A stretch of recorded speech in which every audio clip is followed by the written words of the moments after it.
Hello student, I doctor Archana Singh welcomes you all to our educational channel. आज मैं postpartum haemorrhage या PPH के बारे में डिस्कस करूँगी। पार्टम जो यहाँ पे इसका अर्थ होता है चाइल्ड बर्थ, हेमरेज का अर्थ होता है ब्लीडिंग। तो जो चाइल्ड बर्थ है, बच्चे की डिलीवरी के बाद मदर के जेनाइटल ट्रैक्ट से ज़्यादा अमाउंट में ब्लीडिंग होती है, उसको बोलते हैं पोस्ट पार्टम हेमरेज। अभी भी वर्ल्ड में पूरे पीपीएच जो है मदर की डेथ का एक मेन कारण है। बिफोर पीपीएच देखते हैं complication of the third stage of the labour, क्योंकि third stage of the labour mother के लिए मोस्ट क्रूशियल स्टेज होता है एंड इसके कॉम्प्लिकेशंस होते हैं PPH, retention of the placenta, shock, pulmonary embolism and rare case में यूट्राइन इन्वर्जन।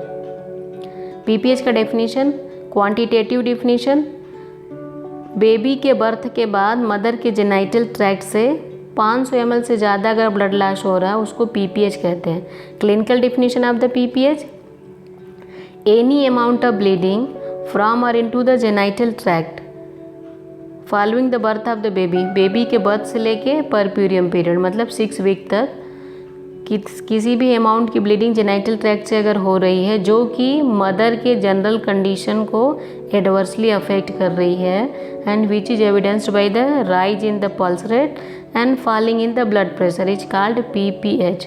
तो जो क्लिनिकल डेफिनेशन है ये प्रैक्टिकल पर्पज़ के लिए मोर एक्यूरेट होता है, क्योंकि जब हम क्वांटिटेटिव डेफिनेशन देखते हैं तो अगर पहले से किसी का हीमोग्लोबिन अगर ज़्यादा अच्छा है 11-12 ग्राम 13 ग्राम है तो वहाँ पे अगर ब्लड लॉस होता भी है तो ज़्यादा अफेक्ट मदर के जनरल कंडीशन को नहीं करती जब तक कि बहुत ज़्यादा ब्लड लॉस ना हो जाए।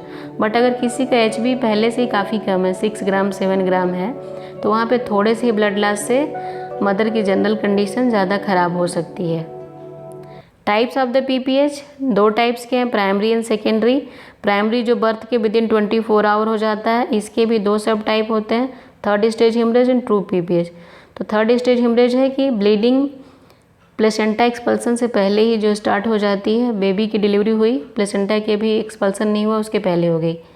एंड ट्रू पीपीएच जो मेजॉरिटी ऑफ केसेस में होती है, bleeding occur subsequent to the expulsion of the placenta. Secondary PPH जिसको डिलेड या लेट पीपीएच भी कहते हैं, जो बर्थ के 24 आवर से लेके परपीरियल पीरियड तक 6 वीक के बीच में जो भी ब्लीडिंग हो रही है, सेकेंडरी पीपीएच।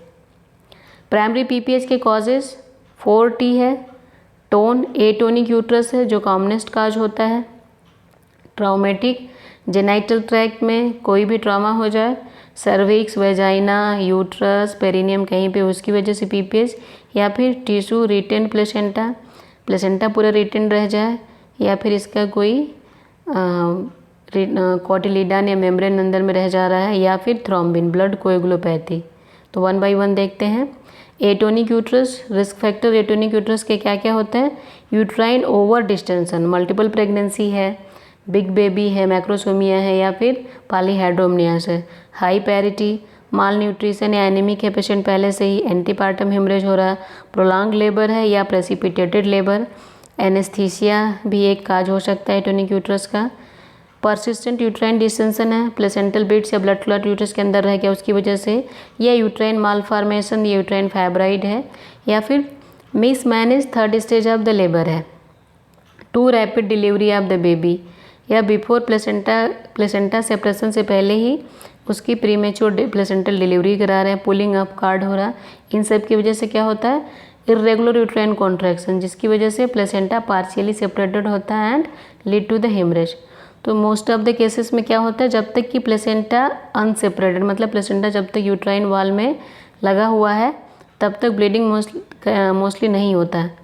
लेकिन जैसे ही प्लेसेंटा सेपरेट होती, जो यहाँ से प्लेसेंटा सेपरेट हुई तो जो यहाँ पे artery and when sinuses torn sinuses जो साइनसेस टूटती वहाँ से, नॉर्मल केसेस में क्या होता है, यूट्राइन वाल जो होती है normally contracted and retracted, contract and retraction करती है, जिसकी वजह से जो वहाँ पे साइनसेस टोन साइनसेस है वो living ligature uterus living ligature काम करता है और वो पूरे कंप्रेस हो जाते हैं, ब्लीडिंग स्टॉप हो जाता है। मगर अगर एटोनिक यूट्रस है, प्रॉपरली वो रिट्रैक्शन एंड कॉन्ट्रैक्शन नहीं हो रहा है यूट्रस में, तो जो टोर्न साइनसेस हैं उसको कंप्रेस नहीं करेगा और कंटिन्यूस ब्लीडिंग होता रहेगा।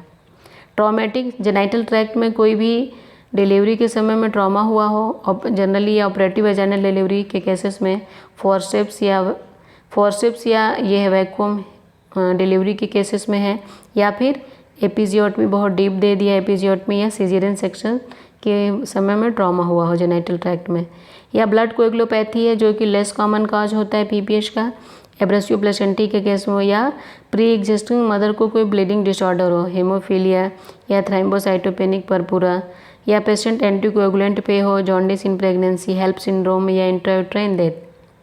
तो इसका डायग्नोसिस एंड क्लिनिकल इफेक्ट, तो मेजॉरिटी केसेस में क्या होता है, डिलीवरी के साथ ही डिलीवरी के बाद लगातार वजाइनल ब्लीडिंग हो रही है, एंड रेयर केसेस में टोटली कंसील्ड, मतलब ब्लीडिंग तो है अंदर में ही कंसील्ड है।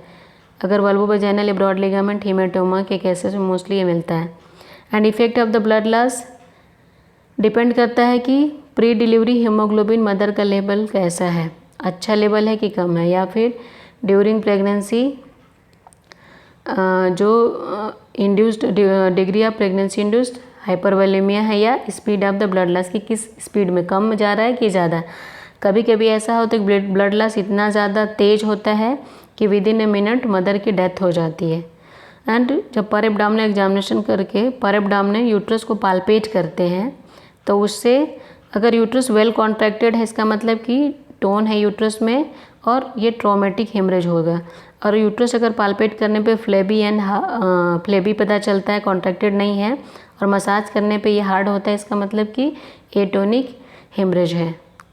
प्रिवेंशन, तो पीपीएच कांट प्रिवेंट ऑलवेज उसको प्रिवेंट नहीं कर सकते, मगर हम प्रिवेंट करेंगे अगर अच्छा पहले से ही कुछ प्रिवेंशन ध्यान में रखेंगे तो जिससे उसकी सीवियरिटी एंड इंसिडेंस को कम कर सकते हैं। एंटीनेटल या इंट्रा पार्टम में कर सकते हैं। एंटीनेटल भी मदर का हीमोग्लोबिन लेवल प्रॉपर अच्छा ज़्यादा रखे, ब्लड ग्रुप पहले से पता हो, हाई रिस्क केसेस जो भी हैं उसको पहले से ही उसको ट्रीट करें या उसको ध्यान में रखते हो डिलीवरी कराएं। या फिर ड्यूरिंग डिलीवरी क्या है, slow delivery of the baby का डिलीवरी स्लो और अपने आप यूट्राइन कॉन्ट्रैक्शन के साथ बेबी डिलीवर्ड हो, उसको खींच के नहीं निकालना है। एंड स्पॉन्टेनियस सेपरेशन प्लेसेंटा का हो और अपने आप एक्सपल्सन हो रहा हो, उसको ज़बरदस्ती का कॉर्ड पुलिंग करके खींचना नहीं हो। प्लेसेंटा एक्सपल्सन के बाद एग्जामिन करना है प्रॉपरली कि इसके कॉटिलिडान्स एंड मेम्ब्रेन पूरे बाहर आ गए हैं कि नहीं। And active management of the third stage of labour, ये काफ़ी हद तक पीपीएच को प्रिवेंट कर लेता है। एंड यूट्रोवेजाइनल कैनाल को एग्जामिन करना है, कहीं पे कोई टीयर या लैसरेशन तो नहीं हुआ है, और डिलीवरी के समय एनेस्थेटिस्ट डॉक्टर नर्सेज जो भी हों पूरे एक्सपर्ट होने चाहिए, जिसकी वजह से पीपीएच को प्रिवेंट कर सकते हैं। Management of the third stage of the labour, तो स्टेप ऑफ मैनेजमेंट है कि प्लेसेंटल साइड ब्लीडिंग है कि ट्रॉमेटिक ब्लीडिंग है। अगर प्लेसेंटल साइड ब्लीडिंग है तो फंडस को पाल्पेट करते हैं एंड मसाज करके इसको हार्ड, मतलब इसको कॉन्ट्रैक्ट कराने की कोशिश करते हैं, यूट्रस को हार्ड करने का।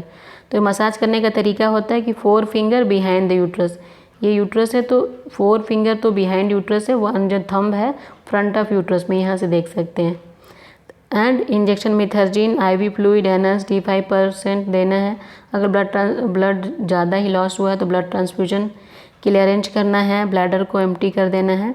अगर प्लेसेंटा सेपरेट हो चुका है तो कंट्रोल्ड कॉर्ड ट्रैक्शन से धीरे प्लेसेंटा को आउट कर लेना है। अगर प्लेसेंटा सेपरेटेड नहीं है तो मैनुअल रिमूवल, हाथ डाल के अंदर यूट्रस के मैनुअली प्लेसेंटा को रिमूव करना है। इस तरह से प्लेसेंटा का मैनुअल रिमूवल करते हैं।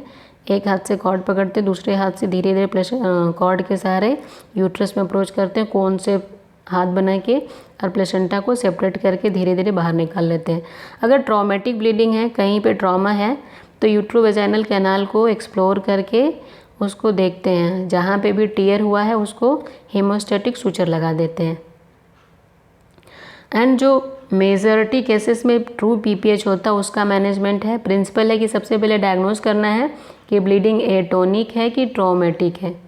इसके बाद इफ़ेक्टिव मेजर्स करना है ब्लीडिंग कंट्रोल करने के लिए, एंड हाइपोवोलेमिया को करेक्ट करना है। जो मैनेजमेंट है 4 पॉइंट में है, communication, resuscitation, monitoring and investigation and arrest the bleeding. तो सबसे पहले क्या है, कम्युनिकेशन। जैसे ही आपको लग रहा है कि ब्लड लॉस ज़्यादा हो रहा है, पीपीएच की तरफ पेशेंट जा रहा है, immediately call for the extra help. जो भी आपके सीनियर डॉक्टर्स हैं, स्पेशलिस्ट हैं, एक्सपीरियंस मिडवाइफ है, एनेस्थेटिस्ट, सबको कॉल करो एंड ब्लड बैंक में भी कॉल करो कि हमारे यहाँ पीपीएच का केस हो गया है, we may need blood. And एक मेंबर इमीडिएटली जो एक दूसरा मेंबर वहाँ पास में है उसको बोलिए कि जो पेशेंट का वाइटल साइंस, फ्लूइड क्या लिया है, कौन से ड्रग्स दिए गए, वो सब पूरा चेक करें, या क्या क्या चीज़ें अपने पास वो पूरा चेक करें। एंड पेशेंट और उसके पार्टनर से भी एक्चुअल जो कंडीशन हो रहा है उसके बारे में कम्युनिकेट करना है। नेक्स्ट इसमें रिसुसिटेशन है, जो उसका एयरवे और ब्रीदिंग है उसको प्रॉपरली एसेस करना है और ऑक्सीजन पेशेंट को फेस मास्क से देना है। वाइट बोर कैनोला लगा के आईवी लाइन देना है और rapidly NS and haemaccel 2 litre infuse करना है जब तक कि ब्लड अवेलेबल नहीं हो जाता। एंड 2 पिंट ब्लड के लिए ब्लड बैंक में बोलना है। नेक्स्ट है इसमें मॉनिटरिंग एंड इन्वेस्टिगेशन। तो जो भी एक प्लेसेंटा एक्सपेल्ड आउट होकर प्लेसेंटा बाहर है उसमें मॉनिटर प्रॉपरली उसको एग्जामिन करना है कि सारे कॉटिलिडन्स एंड मेम्ब्रेन बाहर आ गए हैं, ऐसा तो नहीं कुछ अंदर रह गया है। ब्लैडर को कैथेटराइज करना है, 1% टेम्परेचर, पल्स रेट, बीपी और क्या फ्लूइड एंड ड्रग्स पेशेंट ने लिया है उसका पूरा डिटेल चेक करना है। यूरिन आउटपुट मेज़र करना है एंड ब्लड को क्रॉस मैचिंग के लिए सेंड कर देना है। अब इसमें नेक्स्ट आता है कि अरेस्ट ऑफ द ब्लीडिंग। ये सब करते हुए साथ में ब्लीडिंग को रोकने के उपाय करने हैं। यूट्रस को फील करके देखना है, पाल्पेट करना है एब्डामन से कि एब्डामन फील करने से यूट्रस का फंडस पाल्पेट करके देखना है कि यूट्रस हार्ड है कि फ्लेबी है। अगर हार्ड यूट्रस है, कॉन्ट्रैक्टेड है, इसका मतलब कि जो ब्लीडिंग है वो ट्रॉमेटिक है, तो तुरंत उसमें एक्सप्लोर करके जेनाइटल ट्रैक्ट को हीमोस्टैटिक सूचर देना है टीयर साइड पे। अगर यूट्रस एटोनिक है तो वहाँ पे mechanical, pharmacological and surgical method से ब्लीडिंग को स्टॉप करना है। तो मैकेनिकल मेथड में क्या करते हैं, यूट्रस को मसाज करना है हार्ड करने के लिए and bye manual compression, external या इंटरनल। तो ये एक्सटर्नल बाय मैनुअल कंप्रेशन है, ये इंटरनल बाय मैनुअल कंप्रेशन है। एंड एओर्टिक कंप्रेशन, एओर्टा को कंप्रेस करना है जिसकी वजह से यूट्राइन को ब्लड फ्लो कम हो जाएगा, जो ब्लड ब्लीडिंग कम हो जाएगा। एंड टाइट इंट्रायूट्राइन पैकिंग करते हैं एनेस्थीसिया, अंडर एनेस्थीसिया देके, जिससे कि जो भी ब्लड टोर्नस एनेसिस वगैरह वो टैम्पून की वजह से ब्लीडिंग बंद हो जाए। या फिर बैलून टैम्पूनेट भी यूज करते हैं, बाकरी बैलून है, सेंगस्टेकन ब्लैकीमोर ट्यूब है, कंडोम कैथेटर, फोलिस कैथेटर, इसको अंदर यूट्रस के डाल के पूरा इन्फ्लेट कर देते हैं जिससे कि जो भी साइनेसिस वगैरह है उसको ये टैम्पून बना के उसको ब्लीडिंग को रोक दे। एंड मैकेनिकल के साथ साथ में pharmacological method, injection methergine, oxytocin, carboprost and misoprostol ये देना है। और इन सब से अगर ब्लीडिंग स्टॉप होता है तो ठीक है, अगर इसके बाद भी ब्लीडिंग कंटिन्यूस होता रहता है तो सर्जिकल मेथड करते हैं। इसमें stepwise uterine devascularization procedure करते हैं। सबसे पहले uterine artery and utero ovarian anastomotic vessel जो है यूट्रोवेरियन आर्टरी उसको लाइगेट करते हैं। इससे ठीक हुआ तो नहीं, फिर इसके बाद अगर इससे ब्लीडिंग स्टॉप नहीं हुआ तो जो anterior division of iliac artery है उसको यूनिलैटरल या बाईलैटरल, मतलब एक साइड या दोनों साइड का लाइगेट करते हैं। And B Lynch brace suture, इसमें यूट्रस को टाइटली बिल्कुल टाई कर देते हैं सूचर के सहायता से। And angiographic arterial embolisation with gelatin sponge, या फिर इन सब से भी अगर ब्लीडिंग स्टॉप नहीं हुआ, कंटिन्यूस ब्लीडिंग है, तो रेयर केस में हिस्टेक्टोमी, यूट्रस को काट के निकाल देते हैं। सेकेंडरी पीपीएच जो कि बर्थ के 24 आवर के बाद से लेकर परपीरियल पीरियड तक, मतलब 6 वीक तक कभी भी हो सकता है।